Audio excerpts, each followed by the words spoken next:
Good morning to one and all. In the last class, I have discussed about what is tariff and different types of tariff.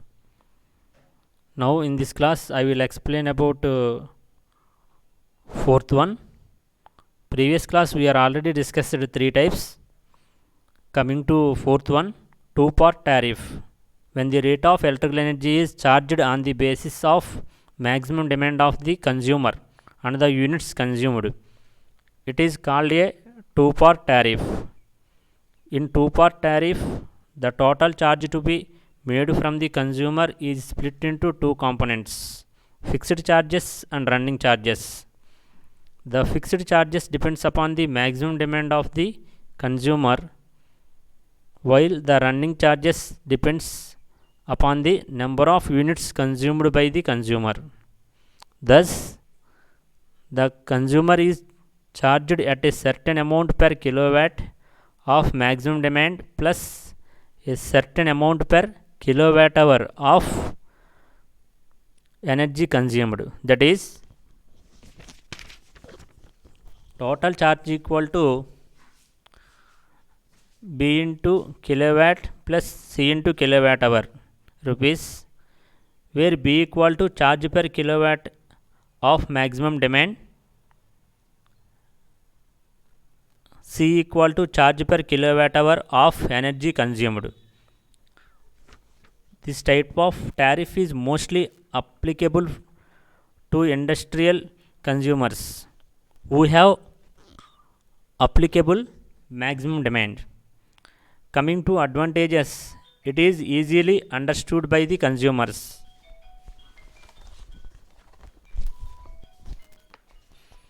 And it covers the fixed charges which depends upon the maximum demand of the consumer but are independent of the units consumed.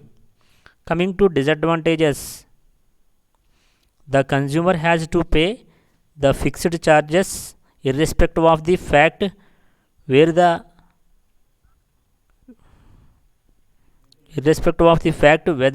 he has consumed or not consumed the electrical energy, and there is always error in assessing the maximum demand of the consumer.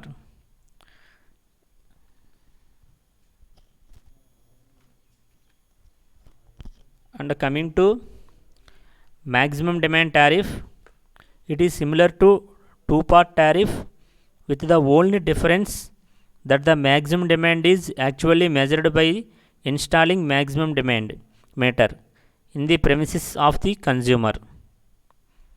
This removes the objection of two-part tariff where the maximum demand is assessed merely on the basis of the rateable value. This type of tariff is mostly applied to big consumers.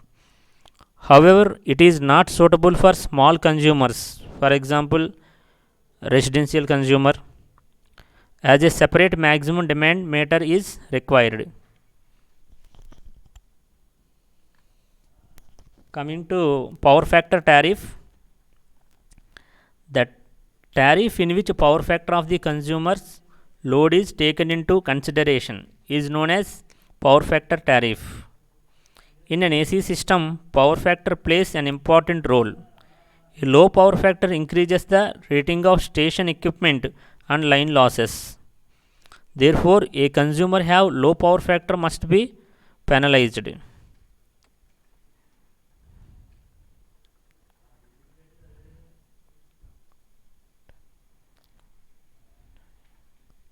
The following are the important type of power factor tariff: kVA maximum demand. It is modified form of two-part tariff. In this case, the fixed charges are made on the basis of maximum demand in kVA and not in kilowatts. As kVA is inversely proportional to power factor, therefore a consumer having low power factor has to contribute more towards the fixed charges. This type of tariff has the advantage that it encourages the consumer to operate their appliances and machinery at improved power factor. Sliding scale tariff. This is also known as average power factor tariff.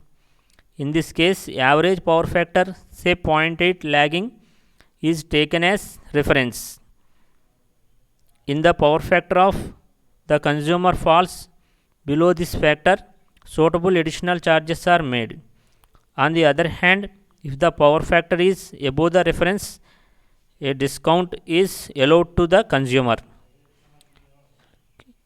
Kilowatt and kilovolt ampere reactive tariff. In this type, both active power and reactive power supplied are charged separately.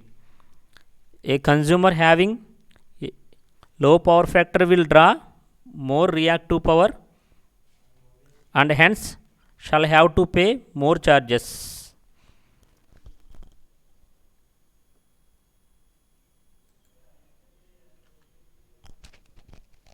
Coming to last one, 3-part tariff. When the total charge to be made from the consumer is split into 3 parts: fixed charge, semi-fixed charge and running charge. It is known as 3-part tariff. That is, total charge equal to A plus B into kilowatt plus C into kilowatt hour rupees, where A equal to fixed charge made during each billing period.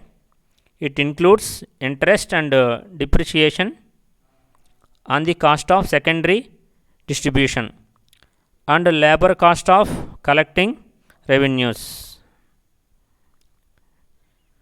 where B equal to charge per kilowatt of maximum demand, C equal to charge per kilowatt of energy consumed.